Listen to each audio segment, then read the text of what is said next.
Is 70k the bottom for Bitcoin? Because BlackRock probably have a line in the sand. Let me be honest with you. Right now, the markets look absolutely horrific. Red candles everywhere. Portfolios are bleeding. Social media is full of panic, anger, and confusion. And people are calling the top, the bottom, and the end of crypto altogether. If you're sitting there right now thinking, have I messed this up? Or is this drop ever going to end? You're not alone. This feels like a bloodbath. But here's the thing, and this is really important. When markets feel like this, when sentiment is this bad and fear is thick in the air, that's often when the most important information gets completely missed. And today, I want to show you something that has given me a little bit of hope. Not hopium, not hype, real logical hope. Because beneath the fear, beneath the headlines, beneath the panic, there are some very big players drawing a very clear line in the sand. And that line is around $70,000 for the Bitcoin. So in this video, we're going to talk about why this market feels so brutal right now, where the big money is actually positioned, why 70k may matter far more than most people realize, what the Clarity Act could mean for sentiment, why extreme fear is not what most people think it is, and exactly how I'm personally handling this market. So let's get into it. First, let's not sugarcoat anything. The market does not look good. Bitcoin has pulled back hard. Altcoins have been absolutely smashed.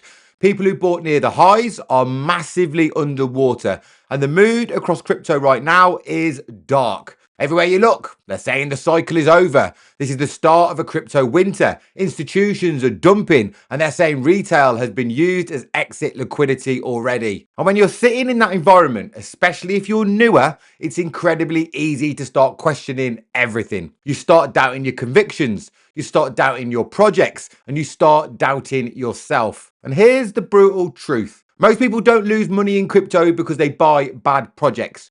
They lose money because they buy at the wrong emotional time. They buy when everything feels safe. They buy when everyone is bullish. And they buy when greed is high. And then, when fear takes over, they freeze. Or worse, they sell. That emotional cycle destroys more portfolios than any bear market ever could, which is why sentiment matters so much. And for those of you who don't know what sentiment means, it means how the majority of people are feeling about crypto. Now, this is where things get a little bit interesting for me. Let's talk about the big boys, because while retail is panicking, institutions don't operate on emotion.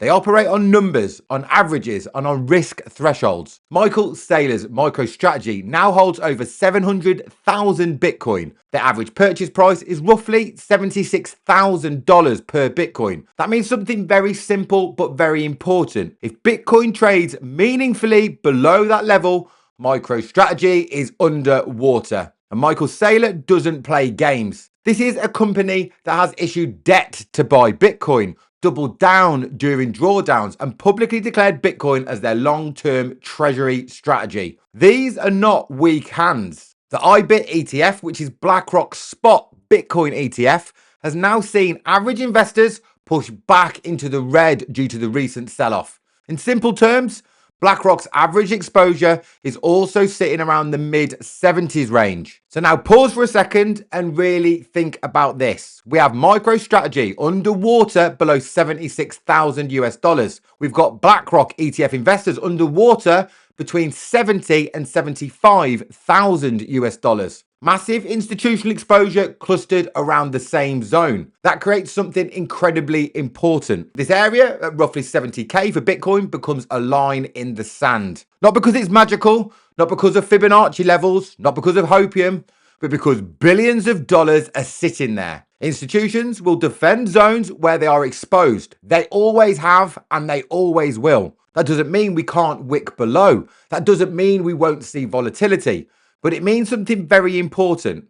If we dip into that $70,000 area, I expect serious institutional defense, liquidity, buying pressure, support bids, everything they can reasonably do to prevent a deeper cascade. Because below that level, things start getting uncomfortable, even for them. Now let's talk about regulation. And yes, I know most people absolutely hate this topic, but stick with me because this matters. Right now, Wall Street, banks and crypto industry leaders are meeting in Washington with the Clarity Act hanging in the balance. This is not noise.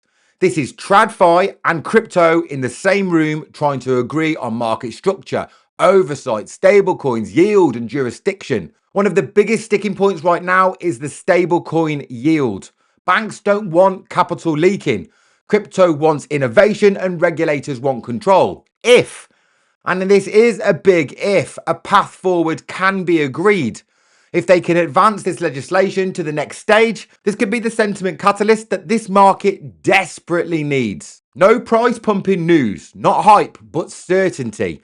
Markets hate uncertainty more than bad news, and sentiment shifts fast when that happens. Now let's look at sentiment properly. The crypto fear and greed index is currently sitting around 15. That is extreme fear. And when people hear that, they think, oh no, that must be terrible. But if you followed me for any length of time, you'll know something very important about how I view this. Extreme fear is not a sell signal. Extreme fear means people are panicking. Social media is bearish, confidence has gone, and weak hands are exiting. And I'll be completely transparent with you here. Over the weekend, I have added to my Bitcoin spot, my Ethereum spot, and my XRP spot. And if price continues to fall, I will keep adding. And why is that? Because I have absolutely no intention of selling my bags in fear. I also have absolutely no intention in selling my bags in the near future, so I don't need to time the exact bottom. I don't care if it takes weeks or months or even years. I accumulate when fear is high, and I consider decisions when greed is extreme. That simple mindset alone separates winners from losers over time. Here's the harsh truth. Most people in crypto don't fail because crypto fails. They fail because psychology fails them. They buy when everybody is bullish, then they overallocate. They don't have a plan. They panic when price drops. And then comes the worst part. They do it alone. Crypto is an incredibly lonely place. Unless your best mate is into crypto, you can't talk about it at work. You can't explain it to family. And you sit there alone in your thoughts. And fear gets louder in silence. That's when people freeze, sell bottoms, abandon good positions, and lock in regret. And I get it, I really do. That's exactly why the crypto wolfpack even exists. In the wolfpack, you're not isolated. You have a community of people going through the same emotions. You have open discussion, different perspectives, experience, support. I also stream 6 evenings a week. Yes, even I need a day off. But in those streams, you can talk or just listen, hear how others are thinking, and get it out of your head. Sometimes simply not being alone in a fearful market is the difference between a bad decision and a good one. You can join by visiting cryptowolfpack.co.uk. It's just £25 a month. And with the promo code LIVE25, it works out just over £18 for your first month. Honestly, it's worth that just for the community chat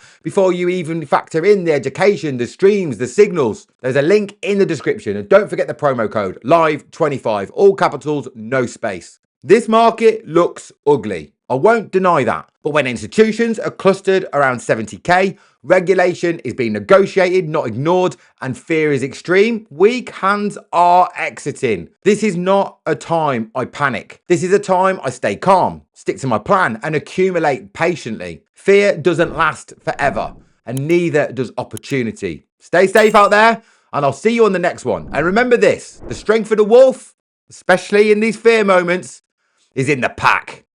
I am not a financial advisor. This video is based solely on my opinion on what I'm personally doing in this market. I also want to let you know that some of the links below and in the descriptions are affiliate links, meaning I may get a commission, but it will be at no extra cost to you. Please remember that under no circumstances will I ever contact you and ask you for investments. You can confirm all of my real social media handles in the description and also at milkshakematty.com. This content is for educational and entertainment only, and I'm not a financial advisor.